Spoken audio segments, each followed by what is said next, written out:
Hola jóvenes, esperando que estén muy bien. Vamos hoy a resolver la pregunta número 20 de la parte de física del modelo de ciencias técnico profesional, que corresponde a la pregunta 48 en términos generales de este modelo, ¿ya? Y es una pregunta de estas llamadas habilidad del pensamiento científico. Bien, ahora, ¿en qué consisten estas preguntas? Básicamente se les presenta un texto, un párrafo, y ustedes deben extraer la información exclusivamente del párrafo. ¿Ya? Es básicamente una pregunta, si se quiere, de comprensión lectora, pero en el contexto de la ciencia. ¿Ya? Es un párrafo, un texto que hace referencia a algún acontecimiento científico relacionado con hechos históricos y ustedes tienen que extraer la información del texto para contestar. Básicamente es eso. ¿Ya? Entonces, para que ustedes vean que es súper importante lo que respecta a comprensión lectora. ¿Ya? Bueno, la pregunta dice así. En 1920, Snell publicó las ecuaciones para las que rige la captura de la luz dentro de una placa de cristal lisa. ¿Ya? En 1870, Tyndall presentó estudios a la Real Sociedad que motivaron a científicos a realizar experimentos que buscaban potenciar al cristal como medio de transmisión a larga distancia, sin obtener resultados esperados. Sin embargo, dice, no fue hasta 1952 que el físico Capani dispuso de la tecnología que lo condujo a la invención de la fibra óptica, consiguiendo optimizar la transmisión de la luz por medio de un hilo fino de vidrio purificado. En relación con la información anterior, ¿por qué transcurrieron más de 100 años entre la publicación de las ecuaciones que modelan a la fibra óptica y la invención de la misma?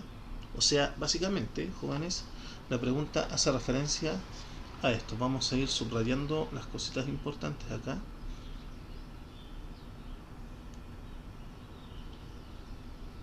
Ya, dice, en 1820 Snell publicó las ecuaciones por las que rige la captura de la luz dentro de una placa de cristal lisa. ¿Ya? Después dice que en 1870 Tyndall presentó estudios a la Real Sociedad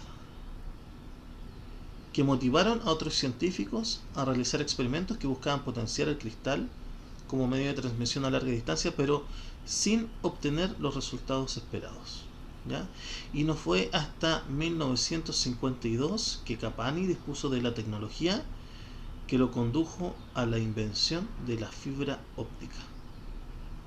¿Ya? Que es, a grosso modo, un cable de vidrio. ¿Ya? Bien, y la pregunta dice eso, ¿por qué transcurrieron más de 100 años? O sea, entre 1820 hasta 1952, más de 100 años, ¿se fijan? ¿Ya? ¿Por qué transcurrieron más de 100 años entre la publicación de las ecuaciones que modelan la fibra óptica, o sea, las ecuaciones de Snell, y la invención de la misma por parte de Capani? ¿Ya? Bien, eso es entonces. Ahora, no necesitan saber lo que es la fibra óptica. Ahí se produce un fenómeno que se llama la reflexión total interna o interna total de la luz. ¿Ya? Pero, como les digo, el objetivo de estas preguntas no es que ustedes dominen necesariamente el tema, sino que extraigan la información del enunciado. ¿Ya? Ahora, como datito, imagínense que ese es un cable de vidrio, ¿ya? Y en él se produce continuas reflexiones de la luz que se transmite a través de él. ¿Ya?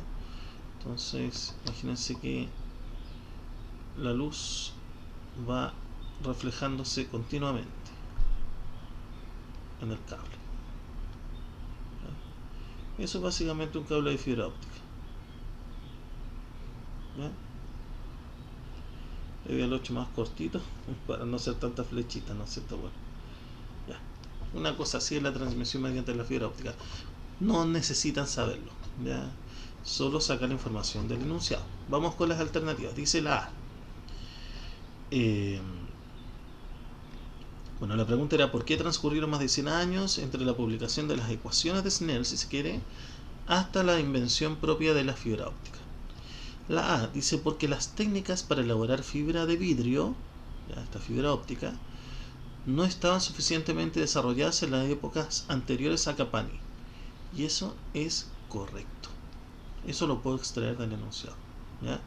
Porque luego de la publicación de las ecuaciones de Snell, dice que Tyndall presentó estudios en 1870 a la Real Sociedad que motivaron a otros científicos a experimentar, ¿no es cierto? A buscar cómo potenciar el cristal como medio de transmisión sin obtener los resultados esperados. Y después dice que Capani en 1952 dispuso de la tecnología, ojo con eso, que lo condujo a la invención de la fibra óptica, ¿ya? Entonces podríamos nosotros suponer, ¿no es cierto?, deducir que antes de esta fecha no estaba suficientemente desarrollada la tecnología. Por eso que no se pudo inventar antes, simplemente, ¿ya? Siendo que estaba el marco teórico. Vamos viendo las otras para ir descartando, miren, para que ustedes vean que esto solo se saca del enunciado. La B dice, porque la tecnología que se desarrolla a partir de un modelo físico tarda más de 100 años en ser utilizada por la comunidad. Eso nada que ver con el enunciado. En ninguna parte hay una ley estricta que tiene que tardar más de 100 años entre que se llega a un marco teórico y a la ejecución del mismo, ¿no es cierto? La C dice, porque la Real Sociedad desconoció los estudios de Tyndall. No dice en ninguna parte eso acá, ¿se fijan? Cuando éste los presentó, dice, tardando el desarrollo de la fibra. Falso. Al contrario, dice que eso motivó a otros científicos a ir buscando cómo desarrollar el cristal. La D dice, porque se desconoció por más de 100 años el potencial que tiene el hecho de que la luz viaje por las placas de cristal. También falso, porque se buscó cómo potenciar el cristal. Y la E dice, porque el vidrio era un material de alto costo, por lo que el cable seguía siendo más rentable. Cable de metal, ¿no es cierto?, de cobre. Y eso también es falso, porque en ninguna parte del enunciado habla de costos, ¿ya? Entonces, si ustedes se fijan, son preguntas donde requieren analizar el enunciado, ¿ya? De repente uno ve esta pregunta y dice, oh, el tremendo enunciado, no, me la salto, ¿ya? Y suelen ser preguntas muy sencillas, porque son preguntas netamente o básicamente de comprensión lectora, ¿ya? Eso sería, jóvenes. Entonces la alternativa correcta es la A, ¿ya? Nos estamos viendo entonces en otro video. Que estén muy bien. Chao.